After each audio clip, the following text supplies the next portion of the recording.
우리가 취할 수 있는 전략, 경우의 수는 단 3가지밖에 없습니다. 저 위 3가지 전략, 3가지 경우의 수 중에 가장 최선의 전략은 무엇일까요?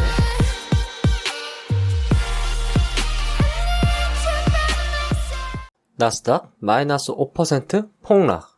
미국 시가총액 1위 기업 우량주, 미국 ETF를 보유하고 있는 당신의 최선의 전략 제시. 안녕하세요, 부자회사원입니다. 원래는 미국 ETF인 QQQ와 미국 시가총액 1위 기업을 비교하는 영상을 준비 중이었는데 마침 나스닥 마이너스 5% 폭락이 떠버렸네요.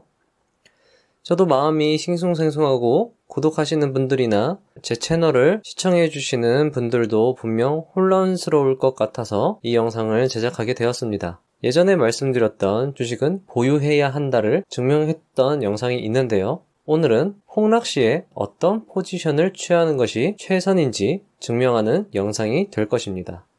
증명하고 나니까 명확해지더라고요. 이 영상이 여러분들 멘탈을 잡는데 도움이 되리라 생각되고요. 도움이 되었으면 합니다. 제가 증명을 할 때 항상 말씀드리는 대전제가 있습니다. 대전제 1. 주가는 결국 우상향한다. 즉, 주가는 결국 언젠가는 오른다입니다. 이 대전제는 우량주에 잘 적용되고요. 특히 ETF나 미국 1등 주식에 잘 적용되리라 생각됩니다. 그리고 이 전제는 사실 미국 1등 주식에 가장 잘 어울린다고 생각되네요.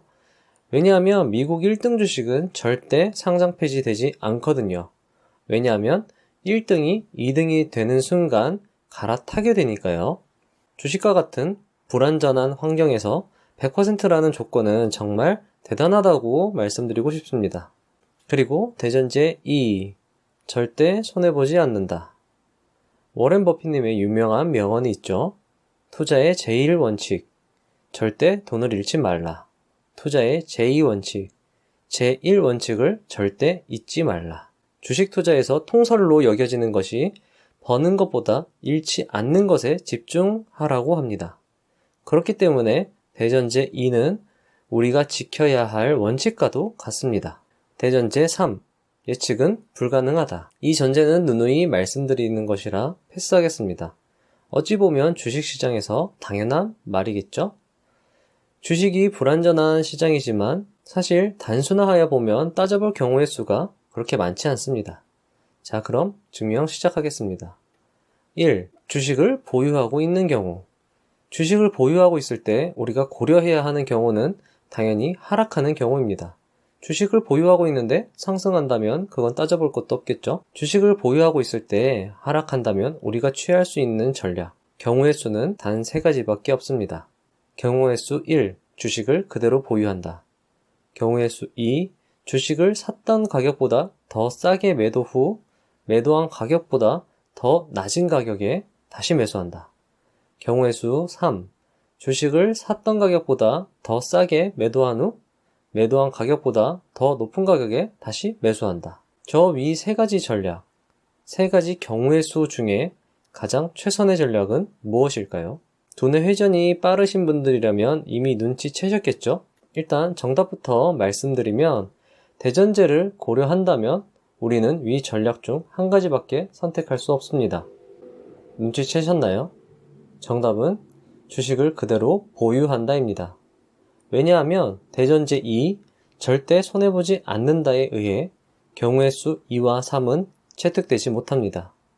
왜냐하면 손해를 볼 수 있는 전략이기 때문입니다. 좀 더 쉽게 예를 들어가면서 설명을 드려보겠습니다. 우리는 주가 100달러 하는 주식을 10주 보유하고 있습니다. 그런데 어느 날 주가가 마이너스 10% 폭락하여 주가는 90달러가 되었습니다. 여러분들은 멘붕 상태에 빠졌죠. 경우의 수 1. 보유하는 경우 주식은 10주, 주가는 90달러, 자산은 900달러입니다. 경우의 수 2. 90달러의 주식 10주를 매도합니다. 좀 더 기다렸더니 주가가 80달러까지 떨어졌습니다. 그래서 80달러에 다시 매수하였습니다. 그렇다면 우리는 주식 11.25주, 주가 80달러, 자산은 900달러입니다. 경우의 수 3. 90달러의 주식 10주를 매도합니다. 좀 더 기다렸더니 주가가 다시 95달러로 올라가 버렸습니다. 그리고 95달러에 눈물을 머금고 다시 매수하였습니다. 그렇다면 주식 9.47주, 주가 95달러, 자산 900달러입니다. 그런데 여기서 문제는 우리는 절대 예측할 수 없다라는 것입니다.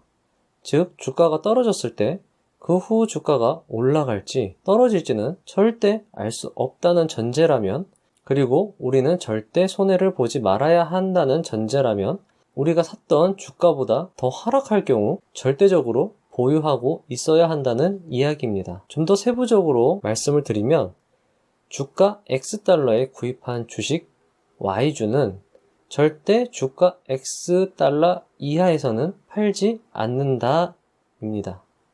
예를 들면 3월 1일 마이크로소프트 주가 150달러에 10주 매입한 부분은 A, 4월 1일 마이크로소프트 주가 80달러에 10주 매입한 부분은 B, 6월 1일 마이크로소프트 주가 180달러에 10주 매입한 부분은 C라고 한다면 A 부분은 절대 150달러 미만에서는 팔지 않고 보유하고 그 이상일 때는 매도 가능합니다. B 부분은 절대 80달러 미만에서는 팔지 않고 보유합니다. 당연히 그 이상일 때는 매도 가능하고요. C 부분은 절대 180달러 미만에서는 팔지 않고 보유합니다. 그 이상일 때는 매도 가능합니다. 이해가 되셨죠? 자, 여기서 시사점. 주식을 할 때는 주식일지를 반드시 작성하자. 자, 그렇다면 좀 더 친절하게 조던 김장성님의 네이리브에 나오는 마삼 전략, 즉 나스닥 마이너스 3%가 떴을 때 전량 매도하는 마삼 전략을 믿으시는 분들과 믿지 않으시는 분들을 분류해서 전략을 제시토록 하겠습니다. 첫 번째, 마삼 전략을 절대적으로 믿으시는 분들. 난 워렌 버핏보다 조던 김장성님의 네이리브 투자법이 더 좋다. 더 믿음이 간다. 나스닥 마이너스 3%가 떴을 때 전량 매도하시기 바랍니다.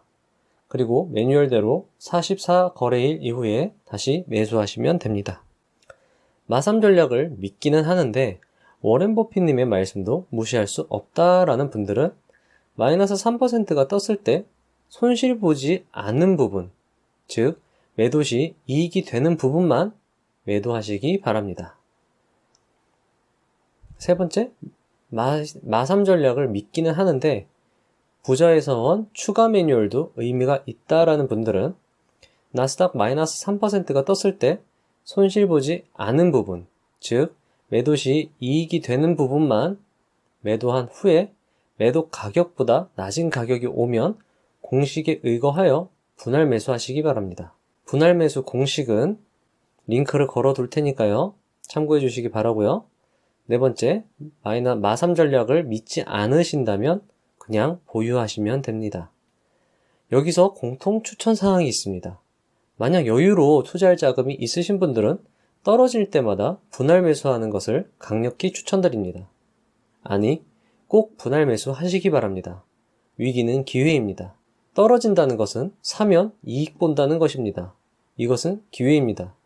만약 내가 여유 자금이 있다면 폭락할 때마다 우리는 환호해야 합니다. 우리에게도 기회가 오는구나 라고요.